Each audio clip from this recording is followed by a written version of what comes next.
रहमानिर्रहीम अस्सलामुअलैकुम। खाना पकाना इजी वे में खुशामदीद। आज हम बनाएंगे मज़ेदार 4 कोनों वाला पराठा।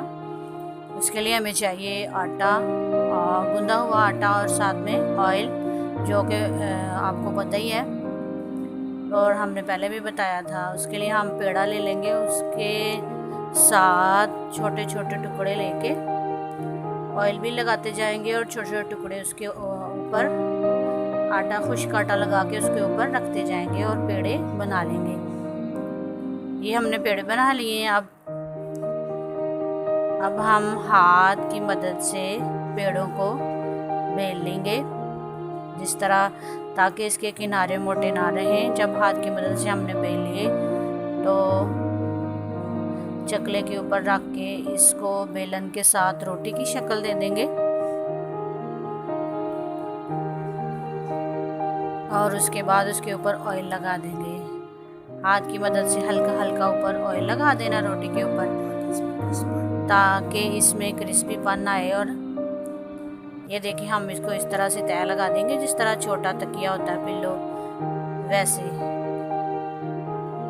ऐसे कि हम इसको पेड़े की आटे की तय लगा देंगे और दोबारा से खुश्क आटे के साथ इसको हम हाथ की मदद से बेल लेंगे। जब ये हम बेलते जाएंगे तो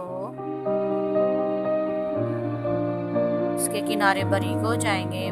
बारीक करने के बाद इसको बेलन की मदद से हम रोटी की शक्ल दे लेंगे और हाथ की मदद से इस रोटी को थोड़ा सा फैला लेंगे और बड़ा कर लेंगे। उसके बाद तवे के ऊपर थोड़ा सा ऑयल लगाने के बाद रोटी ऊपर डाल दें। ये देखें कितना प्यारा और ख़ूबसूरत पराठा हमारा तैयार है।